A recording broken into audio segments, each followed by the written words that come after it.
ناظرین، آج ہم موجود ہیں میلسی کی معروف سنڈل خاندان سے تعلق رکھنے والی معروف شخصیت شعیب سنڈل مرحوم کی صاحبزادی میڈیکل فرسٹ ایئر کی طالبہ ایلیا شعیب کے ساتھ، جو کہ پاکستان کی معروف ٹک ٹاکر بھی ہیں۔ گزشتہ روز ان کی سوشل میڈیا پر ایک پیغام پر مبنی ویڈیو وائرل ہوئی، جس میں یہ الزام لگاتی ہیں کہ ان کے والد کی وفات کے بعد ان کے حقیقی چچا اور سوتیلے بھائی اور دیگر عزیز و اقارب ان کی وراثتی زمین پر قبضہ کیے ہوئے ہیں اور ان کی زمین سے دستبرداری کے لیے مختلف طریقوں سے ڈرایا دھمکایا جا رہا ہے۔ آپ کہتی ہیں کہ آپ کے حقیقی چچا اور سوتیلے بھائی نے آپ کی زمین پر قبضہ کر رکھا ہے۔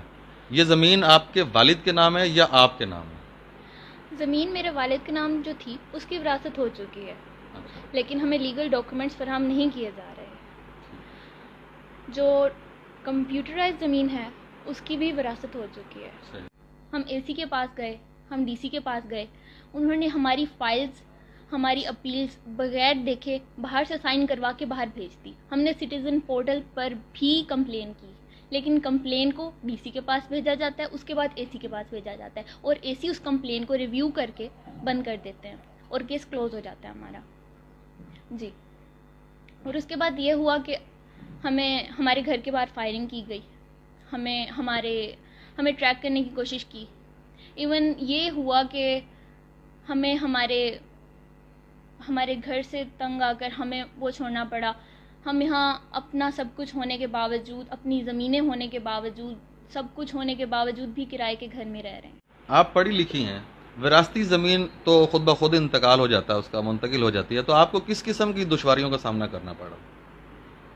وراثت ہونے میں جہاں تک کہ سب کو لگتا ہے کہ وہ بہت آسان ہوتا ہے، لیکن یہ 1-1.5 سال کا جو عرصہ ہم نے گزارا ہے وہ ہم بہتر جانتے ہیں۔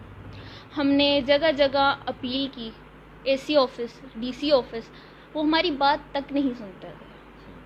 ہمیں وہاں سے عجیب و غریب باتیں سننی پڑتی، میری مدر کو عجیب و غریب باتیں سننی پڑتی، ان کی لوگوں کی، ان کو رشوت دینا، یہ وہ، ہر کوئی رشوت مانگتا ہے۔ کوئی ہمیں سپورٹ نہیں کر رہا، ہمیں کسی قسم کی کوئی مدد نہیں کی جا رہی، چاہے وہ ریونیو ڈپارٹمنٹ ہے، چاہے وہ اے سی، چاہے وہ ڈی سی ہے۔ آپ نے ریونیو ڈپارٹمنٹ یا پولیس سے کسی قسم کی مدد حاصل کرنے کی کوشش کی؟ جی بالکل، میرے چچا جن کو MNA احمد حسین ڈھیڑ کی سرپرستی حاصل ہے، انہوں نے ریونیو ڈپارٹمنٹ کے ساتھ مل کر جھوٹے کیس ہم پر بنائے۔ ہمارے نام جو زمین ہے، جو وراثتی زمین سے علیحدہ ہے، ان پر کیس کیے، ان پر سٹے لے لیے تاکہ ہمیں کچھ نہ حاصل ہو، لیکن ساتھ ساتھ اس کو آگے ٹھیکہ دیا، اس کے پیسے اپنے پاس رکھ لیے۔ آپ کیا سمجھتے ہیں، آپ کے پھوپھا جو MNA ہیں احمد حسین طہیڑ، کیا ان کے اثر و رسوخ کی وجہ سے آپ کا ابھی تک وراثتی حصہ نہیں ملا، یا ان کے اثر و رسوخ کی وجہ سے آپ کو کہیں مشکل پیش آ رہی ہے؟ ہمیں مشکل بے شک ان کی وجہ سے بھی پیش آ رہی ہے۔ اگر وہ نہ سپورٹ کرتے، اگر نہ وہ پولیٹیکل پریشر ڈالتے ریونیو ڈپارٹمنٹ پر، ایون کہ پٹواری تک ہم سے بڑا ہی مس بہیو کرتا ہے۔ آپ نے کہا کہ آپ کے گھر کے باہر فائرنگ بھی ہوتی رہی ہے، کیا اس حوالے سے آپ نے کوئی FIR درج کروائی؟ ہم کئی بار تھانوں میں گئے، اپلیکیشنز دی، لیکن ہماری بات کوئی نہیں سنتا۔ ہر کوئی رشوت لے کر اپنا منہ بند کر کے سائڈ پہ ہو جاتا ہے۔ اچھا، اب آپ یہ بتائیے گا کہ آپ کی فائنل ڈیمانڈ کیا ہے، آپ کیا چاہتی ہیں؟ میری ڈیمانڈ صرف اور صرف یہی ہے کہ ہمیں ہمارا حق دے دیا جائے، ہماری جتنی زمین بنتی ہے ہمیں وہ دے دی جائے، ہمیں اس کا قبضہ دے دیا جائے، ہمیں اس کے لیگل ڈاکومنٹس تو فراہم کر دیے جائیں۔ آئندہ کے آپ کا کیا پلان ہے اس حوالے سے؟ اگر آپ کو زمین مل جاتی ہے تو آپ کیا کریں گے؟